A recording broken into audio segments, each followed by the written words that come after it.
Roja Serok Donald Trump parastina kiryarên rêveberiya xwe ya jîngehê dikir li herêma Washingtonê barana giran bû sedema laserên awarte. İstasyonek metroyê tije av bû, cihê xebatên medyayê ya koşka spî jî dibin avê dama. We have only one America. ام خودی تنه یک امریکانه ام خودی تنه یک دنیا که نه جبر به که ده هر روزا سرکاتیا من دا ام بو هر یک ولاتی خواه برومت بو جنگه که پاقشتر و راده یک باشتر تکوشینه دکین. Li gor Trump, Amerîka di qada gihîştina ava paqij de di cîhanê de asta yekî daye û qirêjiya hewayê şeş cara dibin rêjeya cîhanî de ye.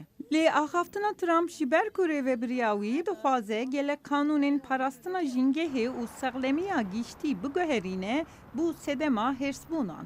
Dixwazin pîlana enerjiya paqij anko standardên bêseyatiya mazotê ya bo otomobîlan û kanûna ku gazên li kargehên hêzên elektrîkê paş ve bikişînin. Both of these are likely to make Verxuya dike ku her du qanûn jî qeleteya hewaya Amerîkayê vê xirabtir bikin. Bi taybetî jî bi zêdekirina asta madeyên hûrkar yên qirêştir û bi zêdekirina asta gazên ji otomobîlan ku bi qanûnên berê gelek hatibû kêm kirin.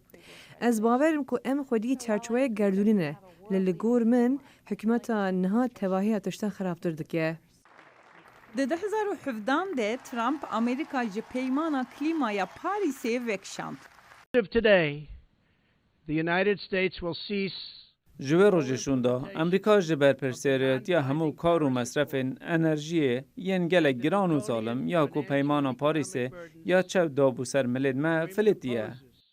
Lê ramana ku divê welatekî di navbera jîngehekî seqlem û aboriyek hêzdar de hilbijartinek bike û îddiaya Trump ku rêveberiya wî her du xalan jî bi awayekî serkeftî bi cih tîne ji aliyê pisporên jîngehî ve tê redkirin.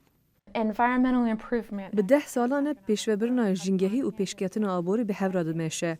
û ev ramana bi tevahî tiştekî nû ye ku dibêje em dikarin xwediyê pêşketinek hêzdar ya jîngehî û parastina jîngehî bikin. Ev bi rastî şaştî ye û bû min di vê axaftinê de pirsgirêkên gelek giring hene.